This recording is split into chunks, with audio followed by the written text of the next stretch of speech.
ਵਾਹਿਗੁਰੂ ਜੀ ਕਾ ਖਾਲਸਾ ਵਾਹਿਗੁਰੂ ਜੀ ਕੀ ਫਤਿਹ। ਪਿਆਰੀ ਸਾਧ ਸੰਗਤ ਜੀਓ, ਸਵਾਗਤ ਹੈ ਤੁਹਾਡਾ ਆਪਣੇ YouTube ਚੈਨਲ ਸਰਬ ਉੱਚੀ ਬਾਣੀ ਤੇ। ਅੱਜ ਦੀ ਇਹ ਵੀਡੀਓ ਤੁਹਾਡੇ ਸਭ ਲਈ ਬਹੁਤ ਮਹੱਤਵਪੂਰਨ ਹੈ, ਤਾਂ ਤੁਸੀਂ ਵੀਡੀਓ ਨੂੰ ਐਂਡ ਤੱਕ ਜ਼ਰੂਰ ਵੇਖਿਓ ਤੇ ਜੇ ਵੀਡੀਓ ਚੰਗੀ ਲੱਗੇ ਤਾਂ ਵੀਡੀਓ ਨੂੰ ਲਾਈਕ, ਸਬਸਕ੍ਰਾਈਬ ਤੇ ਸ਼ੇਅਰ ਜ਼ਰੂਰ ਕਰਿਓ जी। हम संतन की रेन प्यारे, हम संतन की शरणा, संत हमारी ओट सताणी, संत हमारा गहना। हम संतन स्यों बन आई, पूरब लिखिया पाई। गुरमुख प्यारियों, जो कोई भी इस संसार विच आया है वो अपने पिछले कर्मां अनुसार दुख सुख नाल लैके आया है ਤੇ ਉਸ ਨੂੰ ਹੀ ਭੁਗਤ ਰਿਹਾ ਹੈ, ਤਾਂ ਕਿ ਇਸ ਨਾਲ ਨਾਮ ਜਪਣ ਦਾ ਜਾਂ ਵਾਹਿਗੁਰੂ ਅੱਗੇ ਅਰਦਾਸ ਕਰਨ ਦਾ ਕੋਈ ਫਾਇਦਾ ਨਹੀਂ ਹੋਇਆ। ਨਹੀਂ, ਸਾਨੂੰ ਇਹ ਬਿਲਕੁਲ ਨਹੀਂ ਸੋਚਣਾ ਚਾਹੀਦਾ, ਕਿਉਂਕਿ ਜਦ ਨਿਰੰਕਾਰ ਨੂੰ ਤਰਸ ਆ ਜਾਂਦਾ ਹੈ ਤਾਂ ਉਹ ਸਾਡੀਆਂ ਅਰਦਾਸਾਂ ਦਾ ਜਵਾਬ ਨਾਲੋਂ ਨਾਲ ਦਿੰਦਾ ਹੈ। ਸਾਨੂੰ ਮਨੁੱਖਾ ਜਨਮ 84 ਲੱਖ ਜੂਨਾਂ ਤੋਂ ਬਾਅਦ ਮਿਲਦਾ ਹੈ ਤੇ ਉਹ ਜਨਮ ਸਾਡੇ ਕੀਤੇ ਹੋਏ ਪੁੰਨ ਕਰਕੇ ਮਿਲਦਾ ਹੈ। ਤਾਂ ਸਾਨੂੰ ਇਹ ਜਨਮ ਵੱਧ ਤੋਂ ਵੱਧ ਬਾਣੀ ਪੜ੍ਹ ਕੇ, ਸੁਣ ਕੇ, ਵਿਚਾਰ ਕੇ ਤੇ ਅਮਲ ਕਰਨ ਵਿੱਚ ਲਗਾਉਣਾ ਚਾਹੀਦਾ ਹੈ। ਪਰ ਇਹ ਕਿਰਪਾ ਗੁਰੂ ਸਾਹਿਬਾਨ ਆਪ ਕਰਨ ਤਾਂ ਹੀ ਅਸੀਂ ਗੁਰਬਾਣੀ ਨਾਲ ਜੁੜ ਸਕਦੇ ਹਾਂ। ਤਾਂ ਸਭ ਤੋਂ ਪਹਿਲੀ ਅਰਦਾਸ ਸਾਨੂੰ ਗੁਰੂ ਕੋਲੋਂ ਗੁਰੂ ਨੂੰ ਮੰਗਣ ਦੀ ਕਰਨੀ ਚਾਹੀਦੀ ਹੈ। ਤਦੋਂ ਹੀ ਸਾਡੇ ਤੇ ਕਿਰਪਾ ਹੋਏਗੀ ਤੇ ਅਸੀਂ ਨਾਮ ਬਾਣੀ ਨਾਲ ਜੁੜ ਸਕਦੇ ਹਾਂ। ਤੇ ਪਰਮਾਤਮਾ ਇਹ ਕਿਰਪਾ ਸਾਨੂੰ ਕੋਈ ਮਹਾਂਪੁਰਖ ਨੂੰ ਮਿਲਾ ਕੇ ਕਰਦੇ ਹਨ, ਤਾਂ ਜੋ ਅਸੀਂ ਉਹਨਾਂ ਦੀ ਗੱਲਾਂ ਤੇ ਅਮਲ ਕਰੀਏ ਤੇ ਜੀਵਨ ਸਫਲ ਬਣਾ ਸਕੀਏ। ਗੁਰੂ ਤੋਂ ਬਿਨਾਂ ਜ਼ਿੰਦਗੀ ਵਿਅਰਥ ਚਲੀ ਜਾਂਦੀ ਹੈ। ਇਸ ਤਰ੍ਹਾਂ ਇੱਕ ਬਹੁਤ ਮਹਾਨ ਪੁਰਖ ਹੋਏ ਹਨ, ਧੰਨ ਧੰਨ ਬਾਬਾ ਨੰਦ ਸਿੰਘ ਜੀ, ਜਿਨ੍ਹਾਂ ਬਾਰੇ ਪਹਿਲਾਂ ਵੀ ਤੁਸੀਂ ਬਹੁਤ ਕੁਝ ਸੁਣਿਆ ਹੋਵੇਗਾ। ਬਾਬਾ ਜੀ ਕੋਲ ਬਹੁਤ ਸੇਵਾਦਾਰ ਸਨ, ਕੀਰਤਨੀਏ ਸਨ। ਉਹਨਾਂ ਵਿੱਚੋਂ ਬਾਬਾ ਜੀ ਦਾ ਇੱਕ ਹੈੱਡ ਰਾਗੀ ਸੀ, ਸੰਤਾ ਸਿੰਘ ਧਨੋਲੇ ਵਾਲਾ। ਬਹੁਤ ਹੀ ਵਿਦਵਾਨ ਕੀਰਤਨੀਏ ਸਨ ਤੇ ਲਗਾਤਾਰ 13 ਸਾਲ ਕੀਰਤਨ ਦੀ ਸੇਵਾ ਨਿਭਾਈ। ਬਾਬਾ ਸੰਤ ਜੀ ਨੇ ਉਸ ਸਮੇਂ ਵਿੱਚ ਸੁੱਖ ਸਹੂਲਤਾਂ ਬਹੁਤ ਘੱਟ ਦੇਖੀਆਂ ਸਨ ਤੇ 24 ਘੰਟਿਆਂ ਵਿੱਚੋਂ 18 ਘੰਟੇ ਸੇਵਾ ਤੇ ਕੀਰਤਨ ਵਿੱਚ ਹੀ ਨਿਕਾਲਦੇ ਸਨ। ਇੱਕ ਦਿਨ ਸੰਤਾ ਸਿੰਘ ਦੇ ਮਨ ਵਿੱਚ ਵਿਚਾਰ ਆਇਆ ਕਿ 13 ਸਾਲ ਸੇਵਾ ਕਰਦੇ ਹੋ ਗਏ, ਪਰ ਪੈਸਿਆਂ ਦੀ ਤੰਗੀ ਅਜੇ ਤੱਕ ਖਤਮ ਨਹੀਂ ਹੋਈ। ਮਨ ਵਿੱਚ ਵਿਚਾਰ ਕਰਦੇ ਸਨ ਕਿ ਮੈਂ ਵੀ ਕੁਝ ਬਣ ਜਾਵਾਂ ਤੇ ਲੋਕਾਂ ਵਿੱਚ ਮੇਰੀ ਵੀ ਵਡਿਆਈ ਹੋਵੇ। ਤੇ ਬਾਬਾ ਨੰਦ ਸਿੰਘ ਜੀ ਚਾਹੁੰਦੇ ਸਨ ਕਿ ਇਹਦੀ ਝੋਲੀ ਤਾਂ ਗੁਰਬਾਣੀ ਨਾਲ ਭਰ ਦਈਏ, ਕਿਉਂਕਿ ਜੋ ਕੁਝ ਇਹ ਮੰਗਦਾ ਹੈ ਉਹ ਤਾਂ ਗੁਰੂ ਅੱਗੇ ਤੁੱਛ ਹੈ। ਪਰ ਜਦ ਵੀ ਕੋਈ ਅੱਗੇ ਵਧਣਾ ਚਾਹੇ ਤਾਂ ਇਮਤਿਹਾਨ ਦਾ ਪਰਚਾ ਪੈਂਦਾ ਹੈ, ਤੇ ਹੁਣ ਸੰਤਾ ਸਿੰਘ ਦਾ ਇਮਤਿਹਾਨ ਦਾ ਵਕਤ ਆ ਗਿਆ ਸੀ। ਬਾਬਾ ਜੀ ਦੇ ਕੋਲ ਆਉਣ ਤੋਂ ਪਹਿਲਾਂ ਭਾਈ ਸੰਤਾ ਸਿੰਘ ਅੰਗਰੇਜ਼ਾਂ ਦੇ ਖਿਲਾਫ ਮੋਰਚਿਆਂ ਵਿੱਚ ਸ਼ਾਮਿਲ ਹੁੰਦੇ ਰਹੇ ਸਨ ਤੇ ਕਈ ਵਾਰ ਗ੍ਰਿਫਤਾਰ ਵੀ ਹੋਏ ਸਨ। ਸਰੀਰਕ ਕਸ਼ਟ ਵੀ ਸਹਾਰਦੇ ਰਹੇ ਤੇ ਉਸ ਤੋਂ ਬਾਅਦ ਬਾਬਾ ਜੀ ਦੇ ਚਰਨਾਂ ਵਿੱਚ ਦਾਖਲ ਹੋ ਗਏ। ਤੇ ਫਿਰ ਜਦੋਂ ਅੰਗਰੇਜ਼ਾਂ ਨੇ ਛਾਣਬੀਨ ਕੀਤੀ ਕਿ ਕੌਣ-ਕੌਣ ਜੇਲ੍ਹਾਂ ਵਿੱਚ ਬੰਦ ਰਿਹਾ ਤੇ ਕਿਸ-ਕਿਸ ਦੀ ਜਾਇਦਾਦ ਜ਼ਬਤ ਹੋਈ ਹੈ, ਤਾਂ ਉਸ ਵਿੱਚ ਸੰਤਾ ਸਿੰਘ ਦਾ ਨਾਮ ਆ ਗਿਆ। ਤਾਂ ਉੱਪਰੋਂ ਆਰਡਰ ਆ ਗਏ ਕਿ ਸੰਤਾ ਸਿੰਘ ਸਰਕਾਰ ਅੱਗੇ ਪੇਸ਼ ਹੋਣ ਤੇ ਆਪਣੀ ਜਾਇਦਾਦ ਵਾਪਸ ਲੈ ਲੈਣ ਤੇ ਨਾਲ ਕੁਝ ਨਗਦ ਪੈਸੇ ਵੀ ਮਿਲ ਜਾਣਗੇ। ਸਰਕਾਰੀ ਦਰਬਾਰੇ ਤੋਂ ਸੰਤਾ ਸਿੰਘ ਦੇ ਘਰ ਚਿੱਠੀ ਪਹੁੰਚੀ ਤੇ ਉਹਨਾਂ ਨੇ ਉਹ ਚਿੱਠੀ ਸੰਤਾ ਸਿੰਘ ਨੂੰ ਭੇਜ ਦਿੱਤੀ। ਤੇ ਸੰਤਾ ਸਿੰਘ ਨੇ ਬਾਬਾ ਜੀ ਨੂੰ ਪੁੱਛਿਆ ਤਾਂ ਬਾਬਾ ਜੀ ਨੇ ਬਚਨ ਕੀਤਾ ਕਿ ਸੰਤਾ ਸਿਆਂ ਕਿਆ ਲੈਣਾ ਇਸ ਦੁਨਿਆਵੀ ਚੀਜ਼ਾਂ ਤੋਂ, ਗੁਰੂ ਨਾਨਕ ਦੇ ਘਰ ਸਭ ਕੁਝ ਮਿਲ ਜਾਵੇਗਾ। ਇਹ ਸੁਣ ਕੇ ਸੰਤਾ ਸਿੰਘ ਚੁੱਪ ਕਰ ਗਏ, ਪਰ ਘਰ ਵਿੱਚ ਚਿੱਠੀ ਪਾ ਦਿੱਤੀ ਕਿ ਤੁਸੀਂ ਮੈਨੂੰ ਆਪ ਆ ਕੇ ਲੈ ਜਿਓ, ਬਾਬਾ ਜੀ ਮੈਨੂੰ ਨਹੀਂ ਭੇਜਣਗੇ। ਘਰ ਵਿੱਚੋਂ ਮਾਤਾ ਜੀ ਤੇ ਹੋਰ ਮੈਂਬਰ ਨਾਨਕਸਰ ਪਹੁੰਚੇ ਤੇ ਬਾਬਾ ਜੀ ਅੱਗੇ ਬੇਨਤੀ ਕੀਤੀ ਕਿ ਸੰਤਾ ਸਿੰਘ ਨੂੰ 1-2 ਦਿਨ ਦੀ ਛੁੱਟੀ ਦੇ ਦਿੱਤੀ ਜਾਵੇ। ਬਾਬਾ ਜੀ ਨੇ ਆਖਿਆ ਕਿ ਲੈ ਜਾਓ। ਨਾਲ ਹੀ ਸੰਤਾ ਸਿੰਘ ਨੂੰ ਕਹਿ ਕੇ ਭੇਜਿਆ ਕਿ ਸੰਤਾ ਸਿੰਘ ਜੋ ਕੁਝ ਮਿਲੇ ਮਾਤਾ ਨੂੰ ਭੇਟਾ ਕਰਦੀ, ਆਪ ਕੁਝ ਵੀ ਨਾ ਲਵੀਂ। 7 ਵਚਨ ਕਰਕੇ ਭਾਈ ਸਾਹਿਬ ਚਲੇ ਗਏ ਤੇ ਨਾਭੇ ਜਾ ਕੇ ਪੇਸ਼ ਹੋਏ, ਜਿੱਥੇ ਫੈਸਲਾ ਹੋਣਾ ਸੀ। ਉੱਥੇ ਸਾਰੀ ਕਾਰਵਾਈ ਹੋ ਗਈ। ਜਿਹੜੀ ਜਾਇਦਾਦ ਸੀ ਉਹ ਮੋੜ ਦਿੱਤੀ ਤੇ ਕੁਝ ਪੈਸੇ ਨਗਦ ਦੇ ਦਿੱਤੇ, ਪਰ ਸੰਤਾ ਸਿੰਘ ਨੇ ਜਾਇਦਾਦ ਦੇ ਕਾਗਜ਼ ਮਾਤਾ ਜੀ ਨੂੰ ਦੇ ਦਿੱਤੇ, ਪਰ ਪੈਸੇ ਆਪਣੀ ਜੇਬ ਵਿੱਚ ਪਾ ਲਿੱਤੇ ਤੇ ਸ਼੍ਰੀ ਹਰਿਮੰਦਰ ਸਾਹਿਬ ਨੂੰ ਚਾਲੇ ਪਾ ਲਏ ਤੇ ਉਧਰੋਂ ਕੁਝ ਗ੍ਰੰਥ ਬਾਬਾ ਨੰਦ ਸਿੰਘ ਜੀ ਲਈ ਅੱਗੇ ਭੇਟਾਂ ਕਰਨ ਲਈ ਖਰੀਦ ਲਏ। ਜਿਸ ਨੂੰ ਦੇਖ ਕੇ ਬਾਬਾ ਜੀ ਨੇ ਪੁੱਛਿਆ ਕਿ ਇਹ ਕੀ ਹੈ, ਤਾਂ ਸੰਤ ਸਿੰਘ ਨੇ ਕਿਹਾ ਕਿ ਇਹ ਕੁਝ ਧਾਰਮਿਕ ਗ੍ਰੰਥ ਹਨ ਜੋ ਆਪ ਜੀ ਲਈ ਭੇਟਾਂ ਵਜੋਂ ਉਹਨਾਂ ਨੇ ਲਿਆਂਦੇ ਹਨ। ਬਾਬਾ ਜੀ ਕਹਿਣ ਲੱਗੇ ਕਿ ਸੰਤਾ ਸਿੰਘ, ਤੈਨੂੰ ਕਿਹਾ ਸੀ ਨਾ ਕਿ ਸਭ ਕੁਝ ਮਾਤਾ ਨੂੰ ਭੇਟਾਂ ਕਰਦੀ, ਮਾਤਾ ਤੈਨੂੰ ਅਸੀਸਾਂ ਦੇਵੇਗੀ, ਪਰ ਤੂੰ ਇੱਥੇ ਲੈ ਆਇਆ। ਸੰਤਾ ਸਿੰਘ ਦੇ ਮਨ ਵਿੱਚ ਇਹ ਸੀ ਕਿ ਇਹ ਸਭ ਕੁਝ ਕਰਕੇ ਉਹ ਬਾਬਾ ਜੀ ਦੀ ਖੁਸ਼ੀਆਂ ਪ੍ਰਾਪਤ ਕਰ ਲੈਣਗੇ, ਪਰ ਇਹ ਨਾ ਸਮਝ ਸਕੇ ਕਿ ਬਾਬਾ ਜੀ ਦੀ ਖੁਸ਼ੀ ਉਹਨਾਂ ਦੇ ਹੁਕਮ ਨੂੰ ਮੰਨਣ ਵਿੱਚ ਹੈ। ਪਰ ਸੰਤਾ ਸਿੰਘ ਪੈਰ ਤੇ ਗਲਤੀ ਕਰਦੇ ਰਹੇ ਤੇ ਅੱਗੋਂ ਇਮਤਿਹਾਨ ਹੋਰ ਕਰੜਾ ਹੋ ਗਿਆ। ਹੁਣ ਬਾਬਾ ਜੀ ਨੇ ਹੁਕਮ ਕੀਤਾ ਕਿ ਸੰਤਾ ਸਿੰਘ, ਹੁਣ ਸਾਰੇ ਸਮਾਨ ਨੂੰ ਅੱਗ ਲਾ ਦਿਓ। ਵੀ ਅਸੀਂ ਕੀ ਕਰਨੇ ਹੈ, ਕੱਚੇ ਕੋਠੇ ਹਨ, ਇੱਕੋ ਬਾਰਿਸ਼ ਪਈ ਤਾਂ ਸਭ ਕੁਝ ਖਰਾਬ ਹੋ ਜਾਵੇਗਾ। ਚੁੱਪ ਕਰ ਗਏ। ਬਾਬਾ ਜੀ ਦਾ ਬਚਨ ਸੁਣ ਕੇ ਸੰਤਾ ਸਿੰਘ ਪਹਿਲਾਂ ਬਚਨ ਕੀਤਾ ਸੀ ਕਿ ਤੂੰ ਕੁਝ ਨਾ ਲਈ, ਮਾਤਾ ਅੱਗੇ ਭੇਟਾਂ ਕਰਦੀ, ਉਹ ਨਾ ਮੰਨਿਆ ਗਿਆ। ਤੇ ਹੁਣ ਦੂਜਾ ਬਚਨ ਕੀਤਾ ਕਿ ਅੱਗ ਲਾ ਦੇ ਸਭ ਕਾਸੇ ਨੂੰ, ਪਰ ਉਹ ਵੀ ਨਾ ਮੰਨਿਆ ਗਿਆ। ਸਾਂਭ ਲਿਆ ਸਭ ਕੁਝ ਤੇ ਕਿਸੇ ਹੋਰ ਗੁਰਦੁਆਰੇ ਭੇਜ ਦਿੱਤਾ। ਮਨ ਵਿੱਚ ਸੋਚਿਆ ਕਿ ਅੱਗ ਲਾਉਣ ਦਾ ਕੀ ਫਾਇਦਾ ਹੋਵੇਗਾ। ਇਹਨਾਂ ਗੱਲਾਂ ਨੂੰ 4 ਕੁ ਮਹੀਨੇ ਹੀ ਬੀਤੇ ਸਨ ਕਿ ਭਾਈ ਸੰਤਾ ਸਿੰਘ ਨੂੰ ਸੰਗ੍ਰਹਿਣੀ ਦੀ ਬਿਮਾਰੀ ਲੱਗ ਗਈ। ਫਿਰ ਵੀ ਬਾਬਾ ਨੰਦ ਸਿੰਘ ਜੀ ਨੇ ਬਚਨ ਕੀਤਾ ਕਿ ਉਹ ਦਵਾਈ ਨਾ ਲੈਣ, ਬਸ ਗੁਰਬਾਣੀ, ਕੀਰਤਨ ਤੇ ਸੇਵਾ ਕਰਨ। ਪਰ ਭਾਈ ਸੰਤਾ ਸਿੰਘ ਨੇ ਚੋਰੀ ਡਾਕਟਰਾਂ ਕੋਲੋਂ ਦਵਾਈ ਦਾ ਸੇਵਨ ਵੀ ਕੀਤਾ। ਪਰ ਜਦੋਂ ਦਵਾਈਆਂ ਦਾ ਕੋਈ ਅਸਰ ਨਾ ਹੋਇਆ ਤਾਂ ਆਖਿਰ ਬਾਬਾ ਜੀ ਨੂੰ ਬੇਨਤੀ ਕੀਤੀ ਕਿ ਬਾਬਾ ਜੀ ਕਿਰਪਾ ਕਰੋ। ਬਾਬਾ ਜੀ ਤਾਂ ਜਾਣਦੇ ਸਨ ਸਭ ਕੁਝ। ਸੁਣ ਕੇ ਚੁੱਪ ਕਰ ਗਏ ਤੇ ਫਰਮਾਇਆ ਕਿ ਭਾਈ ਸਾਹਿਬ, ਤੁਹਾਨੂੰ ਹੁਣ ਇੱਕ ਇਹਦਾ ਆਖਰੀ ਇਲਾਜ ਦੱਸਦੇ ਹਾਂ, ਕਿਉਂਕਿ ਇਹ ਬਿਮਾਰੀ ਡਾਕਟਰਾਂ ਕੋਲੋਂ ਤਾਂ ਠੀਕ ਹੀ ਨਹੀਂ ਹੋ ਸਕਦੀ।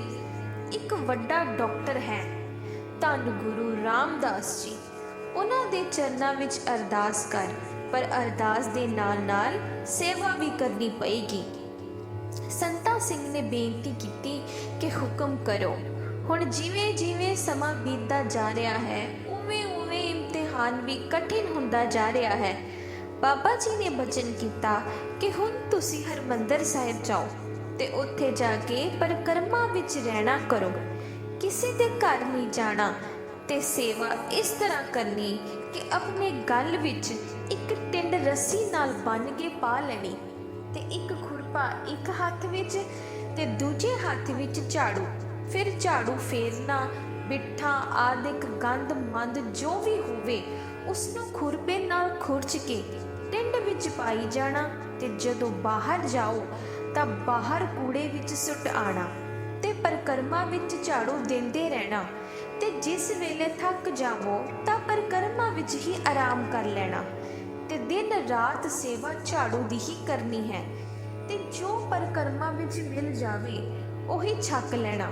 ਚਾਹ ਪਾਣੀ ਪ੍ਰਸ਼ਾਦਾ, ਪਰ ਕਿਸੇ ਦੇ ਘਰ ਨਹੀਂ ਜਾਣਾ, ਕਿਸੇ ਨਾਲ ਬਹੁਤੀਆਂ ਗੱਲਾਂ ਨਹੀਂ ਕਰਨੀਆਂ, ਸੇਵਾ ਵੱਲ ਧਿਆਨ ਲਗਾਵੀਂ। ਇਸ ਤਰ੍ਹਾਂ ਬਸ 4 ਕੁ ਦਿਨ ਕਰ ਲੈ, ਗੁਰੂ ਤੇਰਾ ਭਲਾ ਕਰੇਗਾ, ਤੇਰੇ ਸਾਰੇ ਰੋਗ ਦੂਰ ਹੋ ਜਾਣਗੇ। ਭਾਈ ਸਾਹਿਬ ਨੇ ਬਾਬਾ ਜੀ ਦੀ ਗੱਲ ਨੂੰ ਪ੍ਰਵਾਨ ਕੀਤਾ ਤੇ ਪ੍ਰਸ਼ਾਦਾ ਲੈ ਕੇ ਅੰਮ੍ਰਿਤਸਰ ਚਲੇ ਗਏ।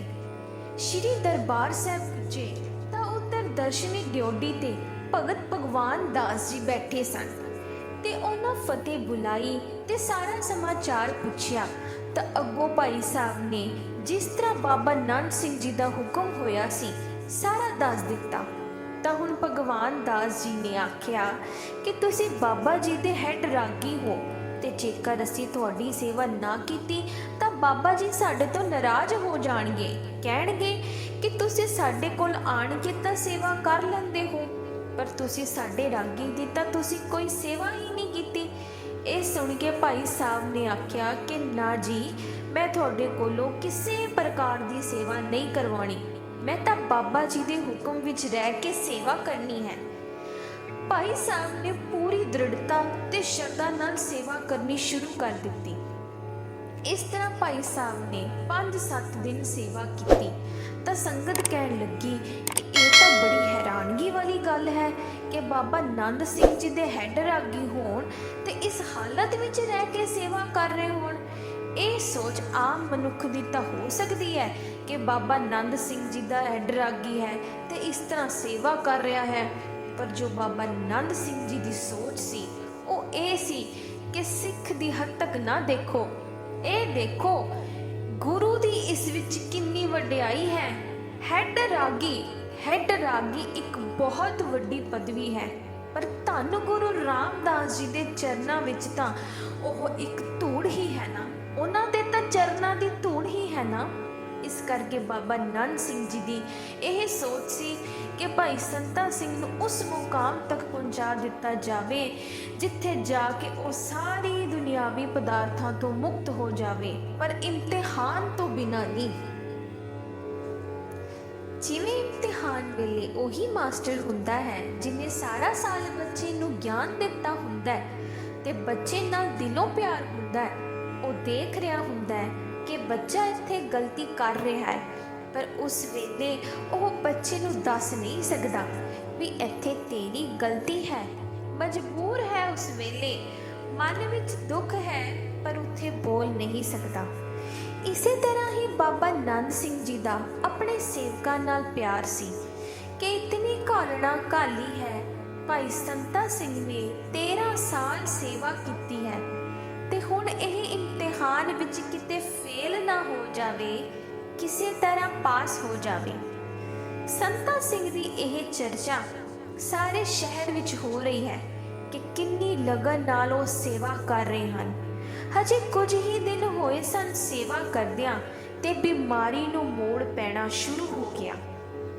ਸੰਤਾ ਸਿੰਘ ਆਪਣੇ ਆਪ ਨੂੰ ਤੰਦਰੁਸਤ ਮਹਿਸੂਸ ਕਰਨ ਲੱਗ ਪਏ, ਪਰ ਇਮਤਿਹਾਨ ਬੜਾ ਕਰੜਾ ਹੈ। ਸੰਗਤਾਂ ਸੰਤਾ ਸਿੰਘ ਨੂੰ ਮੱਥੇ ਟੇਕਣ ਲੱਗ ਗਈਆਂ, ਪ੍ਰਸ਼ਾਦੇ ਛਕਾਉਣ ਲੱਗੀਆਂ। ਕੁਝ ਸਿੱਖ ਤਾਂ ਪੱਕੇ ਹੀ ਭਾਈ ਜੀ ਨਾਲ ਰਹਿਣਾ ਸ਼ੁਰੂ ਕਰ ਗਏ। ਇਸ ਤਰ੍ਹਾਂ ਸੰਗਤ ਵੱਧਦੀ ਹੀ ਜਾਂਦੀ ਹੈ, ਪਰ ਕਰਮਾਂ ਵਿੱਚ ਵੀ ਭੀੜ ਲੱਗੀ ਰਹਿੰਦੀ ਹੈ। ਇੱਕ ਦਿਨ ਭਗਵਾਨ ਦਾਸ ਭਾਈ ਸਾਹਿਬ ਕੋਲ ਪਹੁੰਚੇ ਤੇ ਪੁੱਛਣ ਲੱਗੇ ਕਿ ਤੁਹਾਨੂੰ ਇੱਥੇ ਕੋਈ ਦਿੱਕਤ ਤਾਂ ਨਹੀਂ? ਤਾਂ ਭਾਈ ਸਾਹਿਬ ਨੇ ਦੱਸਿਆ ਕਿ ਇੱਥੇ ਨਾ ਤਾਂ ਕੋਈ ਆਰਾਮ ਕਰਨ ਦਿੰਦਾ ਹੈ ਤੇ ਨਾ ਕੋਈ ਸੇਵਾ ਕਰਨ ਦਿੰਦਾ ਹੈ। ਤਾਂ ਭਗਵਾਨ ਦਾਸ ਨੇ ਬੇਨਤੀ ਕੀਤੀ ਕਿ ਇੱਥੇ ਨੇੜੇ ਹੀ ਕੱਪੜੇ ਦੀ ਮਾਰਕੀਟ ਦੇ ਵਿੱਚ ਮੇਰੀ ਆਪਣੀ ਦੁਕਾਨ ਹੈ ਤੇ ਉੱਪਰ ਇੱਕ ਕਮਰਾ ਖਾਲੀ ਹੈ, ਉੱਥੇ ਆਸਨ ਰੱਖ ਲਓ, ਆਪਣੀ ਮਰਜ਼ੀ ਨਾਲ ਆਓ ਤੇ ਆਪਣੀ ਮਰਜ਼ੀ ਨਾਲ ਜਾਓ। ਸੰਤਾ ਸਿੰਘ ਨੇ ਭਗਵਾਨ ਦਾਸ ਦੀ ਗੱਲ ਮੰਨ ਲਈ ਤੇ ਚੁਬਾਰੇ ਵਿੱਚ ਆਸਨ ਰੱਖ ਲਿਆ। ਸੇਵਾ ਕਰਦਿਆਂ 25 ਕੁ ਦਿਨ ਹੋਏ ਸਨ, ਬਿਮਾਰੀ ਵੀ ਲਗਭਗ ਖਤਮ ਹੋ ਗਈ ਸੀ। ਕੁਝ ਕੁ ਦਿਨ ਬਾਅਦ ਭਗਵਾਨ ਦਾਸ ਜੀ ਨੇ ਆਖਿਆ ਕਿ ਭਾਈ ਸਾਹਿਬ, ਇਹ ਜੋ ਟਿੰਡ ਬਿੱਠਾਂ ਵਾਲੀ ਗੱਲ 'ਚ ਪਾਈ ਹੈ ਉਹ ਲਾ ਦਿਓ, ਇਹ ਚੰਗੀ ਨਹੀਂ ਲੱਗਦੀ। ਭਾਈ ਸਾਹਿਬ ਨੇ ਆਖਿਆ ਕਿ ਭਗਵਾਨ ਦਾਸ, ਗੱਲ ਤਾਂ ਤੇਰੀ ਠੀਕ ਹੈ, ਪਰ ਜੇ ਮੈਂ ਇਹ ਗੱਲ ਜੋ ਲਾ ਦਿੱਤੀ ਤਾਂ ਬਾਬਾ ਜੀ ਦੇ ਹੁਕਮ ਦੀ ਬੇਦਬੀ ਹੋ ਜਾਵੇਗੀ। ਭਗਵਾਨ ਦਾਸ ਨੇ ਅੱਗੋਂ ਕਿਹਾ ਕਿ ਇੰਨੇ ਦਿਨ ਤਾਂ ਹੋ ਗਏ ਹਨ ਗਲ 'ਚ ਪਾਇਆ ਹੋਇਆ ਟਿੰਡ ਨੂੰ, ਬਾਬਾ ਜੀ ਦਾ ਹੁਕਮ ਤਾਂ ਮੰਨਿਆ ਗਿਆ। ਨਾਲ ਹੀ ਕੁਝ ਸਿੰਘ ਹੋਰ ਬੈਠੇ ਸਨ, ਉਹਨਾਂ ਨੇ ਵੀ ਭਾਈ ਸਾਹਿਬ ਨੂੰ ਕਿਹਾ कि हुण तुसी ये टिंड ला दिओ क्योंकि ये बुरी लगती है। हुण भाई साहब मन गए कि संगत का हुक्म भी तो मनना चाहिए है, नाल ही बीमारी भी ठीक हो चुकी है। पर सब तो वड्डी गल ये सी कि भाई साहब दा अपना भी मन सी, क्योंकि वो बहुत शर्म महसूस करते सन। पर संगत के वचन नूं मूरे रख के टिंड गलों ला दिती। हुण संगत की आवाजाई भुगत भुगत आई ते हुण सारा समा ज्ञान चर्चा विच बीतन लगा। बाबा जी दे वचन सारे भुल गए। कबीर साचा सतगुर क्या करे, कबीर साचा सतगुर क्या करे, ज्यो सिखा मैं चूक, अंधे एक न ला गई, जो बांस बजाई है फूक। भाव कि 40 दिन सेवा पूरी तरीके नाल ना हो सकी। संता सिंह 40 दिन पूरे करके वापस बाबा नंद सिंह कोल पहुंचे ते बेनती की कि आप जी के हुक्म अनुसार 40 दिन पूरे कर लए हन ते बीमारी भी हुण ठीक है। पर बाबा जी तो जानी जान सन कि 40 दिन किवें पूरे कीते हन। इसे तरह कुछ समा बीत जाण बाद भाई संता सिंह नूं पता लगा कि उन्हां नूं ये बीमारी फिर उठ खड़ी है। फिर सेवा विच जो घाट रह गई सी वो भी अखां दे सामने दिसण लग गई। फिर भाई साहब ने बाबा जी तो आग्या लैके अपने पिंड धनौले जाण दी तैयारी कीती ते बाकी समा धनौले ही रहे। फिर जदों 1943 विच बाबा नंद सिंह जी शरीर रूपी चोला छड्ड गए तो भाई साहब बीमारी की हालत विच ही नानकसर कलेरी पहुंचे। भोग की समाप्ति उपरांत जदों बाबा जी के सेवकों नूं सरोपे दिते गए तो भाई साहब ने आख्या कि मैं इस सरोपे का हकदार नहीं हाँ। तो भाई साहब ने आख्या कि जेकर तुसी मैनूं सरोपा देना ही है तो एक किरपा करो कि मेरे लिए एक मोटर गड्डी का प्रबंध कर दिओ जो कि मैनू दरबार साहिब छड्ड आवे, मैनू अमृतसर साहिब छड्ड आवे, क्योंकि मैं पहला बाबा जी का हुक्म मन नहीं सकिया। वो मैनू दुनियावी पदार्थों तो मुक्त करवाना चाहते सन, पर मैं उन्हां दे इम्तिहान विच फेल हो गया सा। पर हुण मेरे मन विच है कि मैं उस वचन नूं पूरा करा, पूरी तरह मन लावां, दरबार साहिब जाके सेवा करा। उन्हां टाइमां विच मोटर गड्डियां आम नहीं सन मिलदियां। मोटर गड्डियां दा प्रबंध करदियां 2 दिन लंघ गए। जदों भाई साहब नूं ये खबर देण लई एक सिंह उन्हां कोल पहुंचिया तां उन्हें देखिया कि भाई साहब तां हमेशा लई सब नूं छड्ड के चले गए सन। भाव भाई साहब ने भी शरीर रूपी चोला त्याग दिता सी। मन विच इक्को एक इच्छा रह गई कि मैं हरमंदर साहिब चलिया। मतलब अंत वेले भी बाबा जी ने फिर बांह फड़ लई ते जिस दे अंत वेले मन विच गुरु दा चेता होवे तां किवें साध संगत जीओ फिर गुरु दे चरनां विच उसनूं थां ना मिले। तां इह उन्हां दी बख्शिश सी। भाई संता सिंह जी ने अखीर वेले इक्को एक अरदास रखी, इच्छा लैके गए कि मैं सचखंड श्री दरबार साहिब चलिया हाँ। इंज बाबा जी ने अपने सेवादार की लाज रखी। सो गुरमुखो, इत्थे मैं एक बेनती करती हाँ कि सानू इस साखी तो यही सिक्ख्या मिलती है कि किवें एक गुरु का साडी जिंदगी विच अहम हिस्सा है। ते बाबा नंद सिंह जी की सानू सबनू यही सिक्ख्या मिलती है कि गुरबाणी ही एक इहो जिहा रस्ता है जिस विचों सबनू सब कुछ मिलता है। कई प्रकार के रोगों तो छुटकारा मिलता है, वड्डे तो वड्डा रोग भी ठीक हो जाता है। ये मैं अपने लाइफ विच भी अमल किया है। सेवा करन नाल वड्डे तो वड्डी बीमारी ठीक हो जाती है, पर सेवा ते सिमरन गुरु की मेहर नाल ही किया जा सकता है।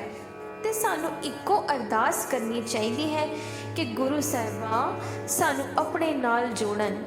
तो गुरु साहिब तो गुरु नूं ही मंगना चाहिए है ते दुनियावी पदार्थों की मंग नहीं करनी चाहिए, क्योंकि जदों असी गुरु तो गुरु नूं मंगदे हाँ तो गुरु वैसे ही साडी जिंदगी विच कोई थोड़ नहीं रखते।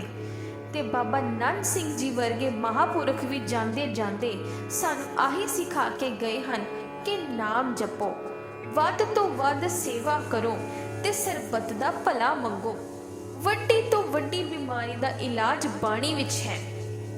ਗੁਰੂ ਗ੍ਰੰਥ ਸਾਹਿਬ ਜੀ ਵਿੱਚ ਗੁਰੂ ਨਾਨਕ ਜੀ ਦਾ ਫਰਮਾਨ ਹੈ, ਸਭ ਰੋਗ ਮਿਟਾਵੇ ਨਵਾਂ ਨਿਰੋਆ, ਸਭ ਰੋਗ ਮਿਟਾਵੇ ਨਵਾਂ ਨਿਰੋਆ, ਨਾਨਕ ਰੱਖਾ ਆਪੇ ਹੋਵਾ, ਨਾਨਕ ਰੱਖਾ ਆਪੇ ਹੋਵਾ। ਜਿਨ੍ਹਾਂ ਨੇ ਵੀ ਬਾਣੀ ਦਾ ਜਾਪ ਸਵੇਰੇ ਉੱਠ ਕੇ 108 ਵਾਰੀ ਜਪਿਆ ਹੈ, ਉਹਨਾਂ ਦੀ ਵੱਡੀ ਤੋਂ ਵੱਡੀ ਬਿਮਾਰੀ ਵੀ ਜੜ ਤੋਂ ਖਤਮ ਹੋਈ ਹੈ।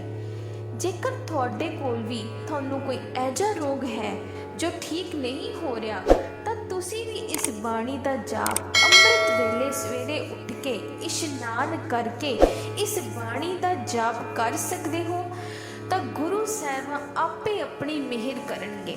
ਵਾਹਿਗੁਰੂ ਜੀ ਕਾ ਖਾਲਸਾ, ਵਾਹਿਗੁਰੂ ਜੀ ਕੀ ਫਤਿਹ।